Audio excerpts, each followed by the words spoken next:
स्वागत करती हूँ आप सबका आपके खुद के चैनल श्री फैमिली ब्लॉग में। और इतना सारा प्यार देने के लिए, इतना सारा सपोर्ट करने के लिए आप सबको बहुत बहुत धन्यवाद। और आज जो मैं आज आप सबसे वीडियो शेयर करने वाली हूँ वो हल षष्ठी वीडियो है।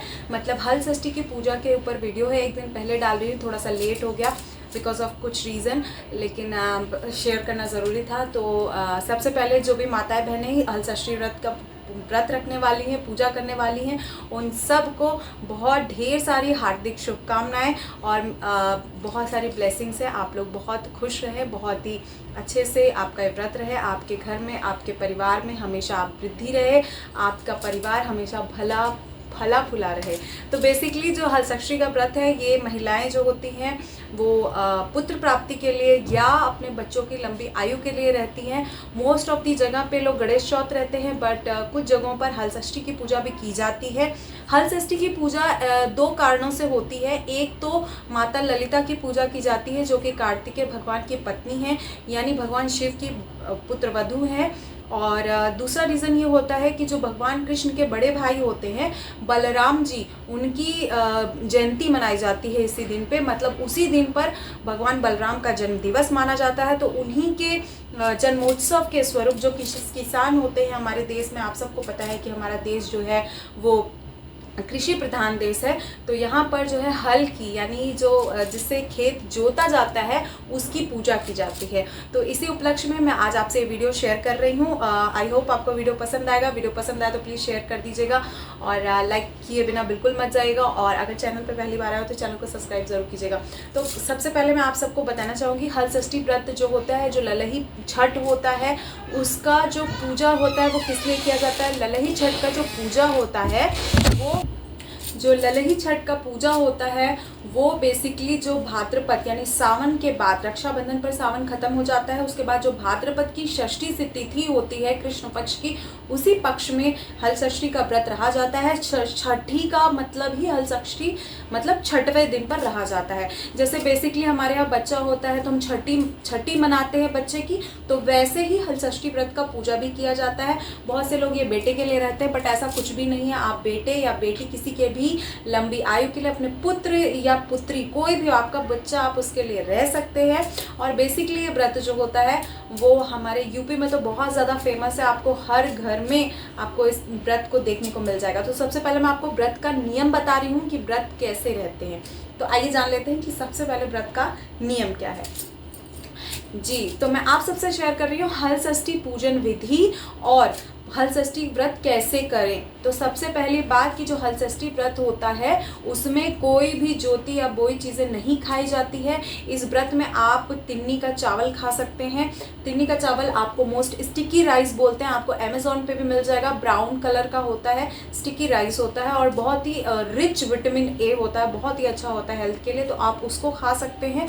उसको आप भैंस के दूध में पका के खा सकते हैं या सिर्फ पानी में भी पका के खा सकते हैं। वैसे खाना नहीं चाहिए क्योंकि गैस भी वर्जित होता है, गैस पर बना हुआ चीज़, लेकिन आजकल के लोग खाते हैं तो आप खा सकते हैं। बिकॉज ऑफ मॉडर्नाइजेशन, लोगों को जॉब पे जाना होता है, बहुत सारी चीज़ें होती हैं तो लोग खाते हैं, तो आप उसको अच्छे से पका के भी खा सकते हैं। इसके अलावा महुआ खाया जाता है। महुआ जो होता है बहुत ही टेस्टी लगता है गाइस। मतलब महुए को आप दही के साथ मिला के खाएंगे तो उसका टेस्ट बहुत अच्छा होता है। लेकिन ध्यान रखें जो दही हो वो भैंस के ही दूध का हो। तभी जब आपके पास भैंस की चीज़ें, भैंस का घी, भैंस का दूध, भैंस की दही, भैंस के दूध से बनी दही, अगर ये चीज़ें आपको अवेलेबल हों तभी आप व्रत करें, वरना व्रत का कोई भी पुण्य फल प्राप्त नहीं होगा। मेट्रो सिटीज़ में आप बिल्कुल बहुत ध्यान से ही व्रत रखें, क्योंकि ये व्रत में गाय की, मतलब गाय या बैल की पूजा की जाती है, क्योंकि बलराम जी को बैल से बहुत प्रेम था। तो इस वजह से जो गाय के दूध से बनी चीज़ें होती हैं उनको हम प्रयोग में नहीं लाते हैं। तो इसीलिए इस व्रत में इस तरह का हम भोजन निषिद्ध करते हैं। तो सबसे पहली बात, आप सिंघाड़ा खा सकते हैं, तिन्नी का चावल खा सकते हैं। हमारे यहाँ तिन्नी बोलते हैं, इंग्लिश में स्टिकी राइस बोलते हैं। अगर हम अमेजोन पे सर्च करेंगे तो आपको मिल जाएगा। आपको दूध जो है भैंस का दूध लेना है। अगर भैंस का दूध अवेलेबल नहीं है तो फिर आप देख सकते हैं आप कैसे अरेंज करेंगे, अदरवाइज आप मत खाइए। कोई भी फ्रूट्स नहीं खा सकते। महुआ खा सकते हैं, महुआ को लेकिन दही के साथ ही खाएंगे। तो इस तरह से हम ये चीज़ें खा सकते हैं, इसके अलावा और कुछ भी नहीं खा सकते, ठीक है। तो निराहार रहकर व्रत करना चाहिए। लेकिन मैंने जो देखा है, जो हमारे एरिया में होता है, वो लोग सुबह जो है पूजा करके चले आते हैं और पूजा करने के बाद वो जो है तिन्नी का चावल वगैरह खा लेते हैं। तो इस तरह से पूजा हम करके खाना खा लेते हैं। मतलब खाना मतलब दाल चावल नहीं, इस दिन जो कोई भी ज्योति या वही चीज़ें हम नहीं खाते। हम खाते क्या है, हम सिर्फ वही चीज़ें खाते हैं जो जोत बो के नहीं उगाए। जैसे आप सिंघाड़ा खा सकते हैं, सिंघाड़ा को काट के आप खा सकते हैं। कोई भी सेंधा नमक वर्जित है, कोई भी नमक आपको नहीं खाना है, चीनी नहीं खाना है, गुड़ नहीं खाना है, इस तरह की चीज़ें एकदम टोटली वर्जित होती है ललही छठ के पूजा में। तो ये व्रत का विधान है। सुबह स्नान करके आपको दातून जो है वो भी आपको, अगर मंदार का जो है दातून मिल जाता है तो आप उससे कर सकते हैं, अदरवाइज नहीं करना चाहिए। आप एक दिन पहले करके, क्योंकि मेट्रो सिटीज़ में नहीं मिलता है, तो आप एक दिन पहले आप जो है ब्रश करके 12 बजे, जैसे आज 27 तारीख है, आज वीडियो अपलोड हो जाएगी, तो आप आज के दिन अच्छे से ब्रश करके खा पी के सो जाइए। और सुबह जब आप उठेंगे तो आप वैसे ही नॉर्मल हाथ से ब्रश करेंगे जैसे हम नॉर्मल व्रत में करते हैं। लेकिन इस व्रत में विशेष महत्व होता है। तो मंदार का तो अगर आपको मिल जाए तो ठीक है, अदरवाइज कोई बात नहीं है, ठीक है। तो इस तरह से जो माता ललिता है उनका जो है पूजा विधि किया जाता, पूजन किया जाता है। तो ललही छठ में, अब मेट्रो सिटीज़ में तो हमें वो जो गड्ढा वगैरह खन के हम पूजा करती थी दादी लोग या घर में जो वृद्ध औरतें थी, वो उस तरह का तो हमें नहीं मिलता है अब। तो हम लोग क्या करते हैं, हम लोग अब एक छोटा सा गमला लेते हैं और उसमें कुछ घास लगाते हैं। तो कुछ घास आपको इस टाइम बहुत अच्छे से आराम से मिल जाएगा। हाईवे पे अगर आप मालूम कराएंगे तो आपको मिल जाएगा। कुछ घास में जो फूल लगे होते हैं लंबे लंबे, जो डेकोरेटिव प्लांट्स होते हैं, वो आपको मिल जाएंगे। अगर नहीं भी मिलता है तो कुछ घास जो है आपको गार्डन वगैरह में बहुत कॉमन में मिल जाएंगे, तो आप उसको तोड़ के गमले में लगा के आप उसकी पूजा कर सकते हैं। और पूजा करने के बाद वापस आप जो है वहाँ पे मंदिर वगैरह में मट्टी खन के लगा दीजिए। जैसे हमारे यहाँ पे जो मंदिर है, मंदिर के पीछे बहुत बड़ा गार्डन टाइप का है, तो हम वहाँ पे पेड़ लगा देते हैं। जैसे केले का पेड़ लगाया, पूजा किया, व्रत खत्म हुआ, उद्यापन कर दिया, तो केले के पेड़ को हम वहाँ पे वापस ले जाके दान कर देते हैं, मंदिर में लगा देते हैं। जैसे तुलसी का भी पेड़ है, हम मंदिर में दान करते हैं, ले जाते हैं। उस तरह से उसका भी आप पूजन करके बाकायदे विधिवत उसके बाद आप मंदिर में उसको लगा सकते हैं। ले जाके मंदिर प्रांगण में आप कहीं पे भी लगा दीजिए। अगर मंदिर में जगह नहीं है तो आप गमले में ही, जहाँ पे बाकी पेड़ वगैरह रखे होते हैं, वहाँ पे एज अ डेकोरेशन भी आप रख सकते हैं। वहाँ पे कोई ना कोई पूजा पानी देता रहता है, तो उस तरह से आपका पेड़ जो है सुरक्षित रहेगा।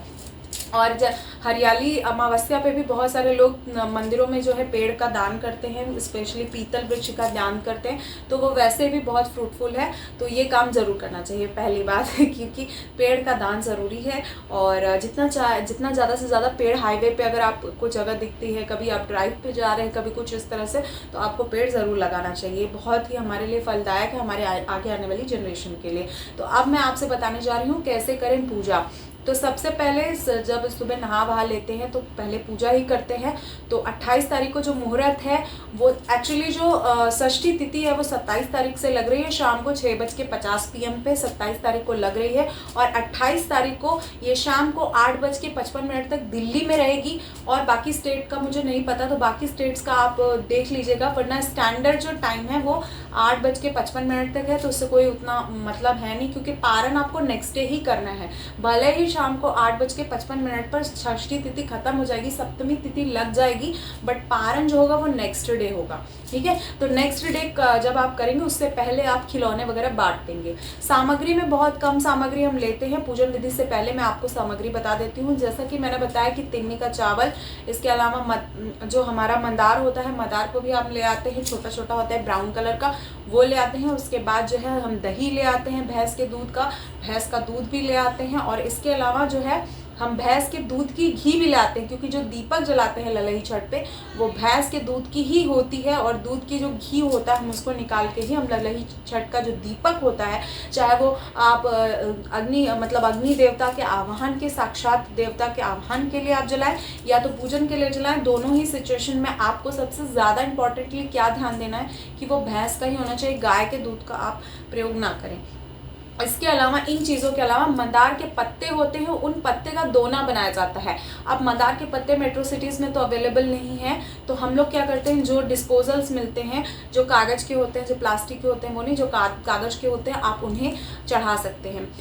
हमारे यहाँ पे मिट्टी में भी कई लोग चढ़ाते हैं, बट हमारी दादी लोग मना करती थी कि मिट्टी में कभी भी ललही माँ को भोग नहीं लगाना चाहिए। अगर आपके पास मंदार के पत्र नहीं है तो आप स्टील का कटोरी ले लीजिए, हर साल आप उसमें उतना ही 12 पत्ता 9 पत्ता जैसे आप चढ़ाते हो, हमारे यहाँ 12 पत्ता चढ़ता है, 6 के हिसाब से आप 6 भी चढ़ा सकते हैं, तो 6 के डबल में 12 चढ़ता है। ठीक है, जैसे अगर आपका एक साल पुत्र हुआ है, पुत्र की आपने शादी की है, या पुत्र या पुत्री दोनों के लिए, पहले तो सिर्फ पुत्र के लिए होता था, अभी क्या पुत्र पुत्री दोनों के लिए हम लोग करते हैं, यानी बेटा हो बेटी हो सबके शादी किया या कुछ भी किया तो हम लोग उसमें भी डबल माँ को चढ़ाते हैं।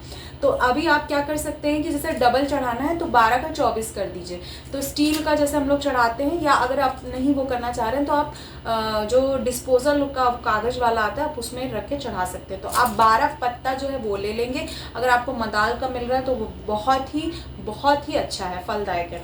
इसके अलावा सुहाग की सारी सामग्रियां हम लेते हैं, जैसे कि पीली साड़ी लेंगे, अगर आप पीली साड़ी नहीं लेना चाहते हैं, अगर आप सूट पहनते तो आप सूट भी ले सकते हैं, पीला सूट ले लें, अगर वो भी नहीं पहनते तो स्टॉल वगैरह ले सकते हैं पीले कलर का हेयर क्लचर ले लें, पीले कलर की चूड़ियाँ ले लें, पीले कलर का ईयर रिंग, लिपस्टिक और मंगलसूत्र, पिछुआ जरूर चढ़ाएं, सुहाग की सारी चीज़ें आप ज़रूर चढ़ाएं, वो बहुत इंपॉर्टेंट होता है। ललही माँ की ललही छठ या कोई भी मतलब छठ की पूजा होती है या कोई भी वैसे पूजा होती है तो उसमें सुहाग की सामग्री जरूर चढ़ती है, तो सुहाग की सामग्री हम चढ़ाएंगे। इसके अलावा हम फल चढ़ाएंगे, कोई भी फल आप 6 पीस लेके चढ़ा सकते हैं। वैसे हमारी दादी 2-3 फल चढ़ाती थी, जैसे तीजा की पूजा होती है तो तीज की पूजा में जो है हमारी दादी 4-4 करके चढ़ाती थी, सप्तमी की पूजा में 7-7 करके चढ़ाती थी, गणेश चौथ की जो पूजा होती है हमारे यहाँ भादों की पूजा होती थी, अभी फिलहाल बीत गया, हम आपसे नेक्स्ट ईयर या बाद में कोई दूसरा वाला जो गणेश चतुर्थी आएगा तो हम आपसे शेयर करेंगे, तो उसमें चतुर्थी में 4 चढ़ाती थी। तो इसी तरह से षष्ठी में 6 चढ़ा सकते हैं आप, तो 6-6 के पेयर में मतलब 6 केला, 6 सेब, ये 2 फ्रूट्स वगैरह आप चढ़ा सकते हैं, 2-3 फ्रूट्स हो गया। फ्रूट्स के अलावा हम ड्राई फ्रूट्स भी चढ़ा सकते हैं, जो भी आप चढ़ाना चाहे वो चढ़ा सकते हैं, कोई भी ऐसा नहीं है कि आप ये चीज़ नहीं चढ़ा सकते, आप मिठाई भी चढ़ा सकते हैं, सवा पाव, आप वो सब कुछ चढ़ा सकते हैं जो आप चढ़ाना चाहें। बस आपको ये ध्यान रखना है कि आपको ग्रहण नहीं करना, आपको नेक्स्ट डे ग्रहण करना है। जैसे हमारी दादी लोग सिंघाड़े का हलवा भी चढ़ाती थी, उसके अलावा पूड़ी खीर भी चढ़ाती थी, सब कुछ चढ़ाती थी, वो जो भी मतलब हो पाता था, गट्टा हो गया, सीजनल जो भी चीज़ें होती थी वो सब कुछ चढ़ाती थी। लेकिन अब जैसे मेट्रो सिटीज़ में तो वो सारी चीज़ें नहीं मिलती, बट हमारे यहाँ जो मंदिर प्रांगण है वहाँ पे हमने देखा है कई लोग घेवर वगैरह भी चढ़ाते हैं, गुड़ चढ़ाते हैं, कई तरह की मिठाई चढ़ाते हैं, कई तरह का फल चढ़ाते हैं। तो आप डेफिनेटली आपकी जितनी शक्ति है आप उतना भोग भगवान को चढ़ा सकते हैं। और इसके अलावा जनेऊ जरूर लेके जाएं, एक जनेऊ शंकर भगवान को चढ़ता है, एक जनेऊ कार्तिकेय भगवान को चलता है, और एक जनेऊ जो होता है गणेश भगवान को चढ़ता है। तो गणेश और कार्तिकेय जी का पीला होता है, शंकर भगवान का वाइट होता है, तो ये जनेऊ चढ़ाना बहुत ज़रूरी है। इसके अलावा हम बेलपत्र भी लेके जाते हैं। बेलपत्र में क्या होता है, बेलपत्र हम सबको अर्पित करते हैं, चाहे वो गणेश भगवान हो, कार्तिकेय भगवान हो, माँ हो, सबको हम अर्पित करते हैं, माता ललिता हो, माँ गौरी हो, सबको अर्पित करते हैं। फूल आप जितना भी हो सके लाल पीला हर तरह का फूल ले जा सकते हैं। इसके अलावा जो जलाभिषेक किया जाता है उसमें भी जो है हम गंगा जल पहले डालते हैं लोटे में, और उसके ऊपर से हम भैंस का दूध डालते हैं, तो जलाभिषेक भी जो होगा वो भैंस के दूध से ही होगा। इसके अलावा और एक जो इम्पोर्टेंट बात है कि जो ललही छठ है वो पुत्र के लिए, पुत्र की कामना से, या बच्चों के स्वास्थ्य के लिए, बच्चों की आरोग्य सिद्धि के लिए, बच्चे अच्छे से पढ़ें, उनको हम ब्लेस करते हैं अपने इस व्रत के माध्यम से।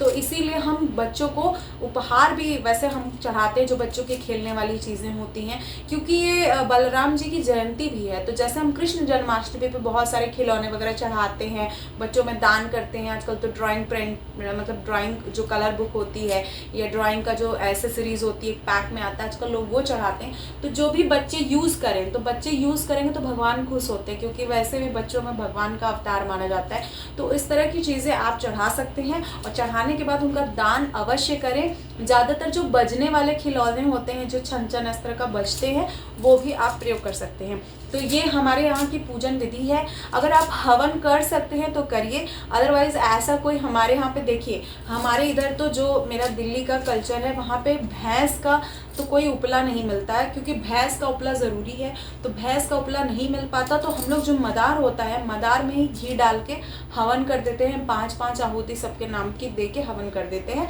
या मदार की आप लकड़ी यूज़ कर सकते हैं, वो भी यूजली मिलती नहीं है। और अमेज़ॉन पे भी मैंने सर्च किया था तो ऐसा कुछ बहुत ही सिस्टमेटिक तो अभी मुझे नहीं मिल रहा है। बट मैं आप सबसे ये ज़रूर बताना चाहूँगी कि हवन अगर आप नहीं भी कर पा रहे हैं, धूप दीप आप दिखा दे रहे हैं, तो वो भी सफिशिएंट होगा। किसी शक्तिपीठ पे या स्थान पे जाकर भी आप हवन कर सकते हैं। तो ये इम्पॉर्टेंट बात थी। और नेक्स्ट डे यानी 8:55 के बाद वैसे तो सप्तमी मुहूर्त लग जाएगा। तो जो नेक्स्ट डे सुबह आपका जो मुहूर्त है वो 6:45 से स्टार्ट होके 9:23 तक है, या 6 से 9 के बीच में आप कभी भी पारण कर सकते हैं, ठीक है। पारण का मुहूर्त है। इसके अलावा जो दान वगैरह है, दान वगैरह भी तिन्नी के चावल का किया जाता है, दही का किया जाता है, घी का किया जाता है। जो भी सुहाग की सामग्री आप चढ़ाएंगे वो अपने घर में आप जितनी भी सुहागन महिलाएं हैं, जैसे चाची, सास हैं, ननद है, उनको शेयर कर सकते हैं। तो ये एक इम्पॉर्टेंट चीज़ है। इसके अलावा जो ललही छठ होता है, ये विशेष पर्व है हमारी समृद्धि का, हम संतानवती रहें, हमारे जीवन में हमेशा खुशियाँ बनी रहे, हमारे बच्चों का कैरियर और अच्छे से बढ़े, हमारे बच्चे खूब अच्छे से निरोग रहें। तो ये एक मैथोलॉजिकली एक कॉन्सेप्ट आ जाता है दिमाग में कि नहीं, ये जो पर्व है वो हमारे बच्चे की सेफ्टी के लिए है। तो ये जो दान जो होगा, जो भी आप दान करेंगे वो सुहागन महिलाओं को, या जो खाना पीना आप दान करेंगे, इसके अलावा एक इम्पॉर्टेंट बात ये भी, जो आप दान कर रहे हैं, मतलब जो आपका जैसे खिलौने वगैरह मैंने बताया आप दान करेंगे, तो उसी तरह से आप कुछ बुक्स वगैरह भी दान कर सकते हैं, पेंसिल, जिस भी कामना से आप ये व्रत रख रहे हैं, बच्चे के स्वास्थ्य की कामना से आप दान, जैसे बहुत से लोगों को मैंने मंदिर में देखा है यहाँ पे कि कुछ खाने पीने से रिलेटेड, जैसे बच्चों का कॉम्प्लान हो गया, बच्चों से रिलेटेड कोई भी चीज़ आप दान कर सकते हैं। जैसे नवरात्रि में हम पहले क्या करते थे, हमारे जब मेरे बचपन की बात है तो हमारे यहाँ पे नेल पॉलिश वगैरह, चुन्नी वगैरह मिलती थी, वो रेड कलर की, और इस तरह से चीज़ें मिलती थी। अभी क्या हुआ है, अभी मैं यहाँ पे जो हम कल्चर देखते हैं, बच्चे जो यूज़ कर सके उसी तरह की चीज़ों को आप उनको दान करें। जैसे हम लोग अब दान करते तो चुनरी नहीं करते, क्योंकि चुनरी किसी यूज़ की नहीं होती है, तो अब हम लोग हैंकी यूज़ करते हैं। हैंकी को आप रेड कलर लगा दीजिए उस पर, वो रेड कलर का हो गया, वो रेड कलर का हो गया। ठीक उसी तरह से ललही छठ पे भी जो आप सामग्री बच्चों को दें, उस पर विशेष ध्यान दें कि जो भी सामग्री हो वो सामग्री बिल्कुल विशेष तौर पर बच्चे यूज़ करें, तभी वो, जैसे आप पढ़ने लिखने की चीज़ें दें, जैसे हमारे यहाँ पे छोटा पैकेट बॉम्बीटा का भी बांट देते हैं, 10-10 रुपये वाला, 20-20 रुपये वाला बच्चों को लेके बांट देते हैं। तो अब उस तरह की चीज़ें भी बांट सकते हैं जो बच्चे यूज़ करें, खाए पिए, और उनको मतलब उनसे अटैचमेंट हो सके उनका, वही चीज़ें आप दान दें। तो ये एक विशेष पर्व है हमारे हिंदू धर्म का, हमारे कल्चर का। और इस दिन किसान जो होते हैं विशेष तौर पर बैल की पूजा करते हैं, विशेष तौर पर हल जो होता है जिसे जोता जाता है उसकी पूजा करते हैं। तो इस विशेष पर्व पर आप सबको ढेर सारी शुभकामनाएं। वीडियो पर अच्छी लगी हो तो प्लीज़ लाइक शेयर करके जाइएगा। अगर आप लोग लाइक नहीं करते हैं वीडियो को, प्लीज़ लाइक किया कीजिए।